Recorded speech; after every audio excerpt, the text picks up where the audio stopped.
দেখুন আজকে লোভনীয় বাটার চিকেন দেখুন বানাতে গিয়ে 500 গ্রাম চিকেন নিলাম, সব মশলা দিয়ে দিলাম। মশলাগুলো আমার কাটা হয়ে গেছে। টমেটো, আদরক, রসুন, কাঁচা লঙ্কা, গুঁড়ো লঙ্কা ব্যবহার করিনি। পেঁয়াজ দিয়ে হট করে একটা মিক্সির জারে ঘুরিয়ে নেব। দইটাকে দেখুন জলটা ছাঁকা হয়ে গেছে। এবারে মাংসের মধ্যে সব কিছু দিয়ে দেবো, যেটা গোলমরিচের গুঁড়ো, ঝাল লাগবে খুব, হলুদ গুঁড়ো দিয়ে দিলাম, গরম মশলার গুঁড়ো দিয়ে দিলাম, নুন পরিমাণ মতো দিয়ে দিলাম। ব্যাস, সব টক দই ঢালা হয়ে গেল।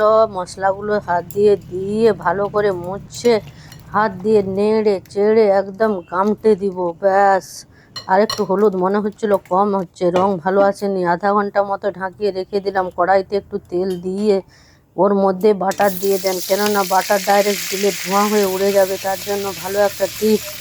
তারপর ফের মাংসর মধ্যে ঢেলে দেন, ঢেলে দিয়ে নেড়ে চেড়ে খুন্তি দিয়ে ঢাকা দিয়ে দেন আবার কিছুক্ষণের জন্য। যেই দেখবেন ঢাকা খুলে গেছে, সেই দেখবেন আজকে লোভনীয় বাটার চিকেন বেনে তৈরি। বাজারে কেন কিনতে যাব, বাড়িতে বানিয়ে খাবো, পরিষ্কার খাবো, পরিচ্ছন্ন খাবো। তাহলে তো বাড়িতে বানাতে হবে বস। বাড়িতে বানান, খান, লাইক করুন, শেয়ার করুন, ভিডিওটা দেখে জরুর ট্রাই করবেন।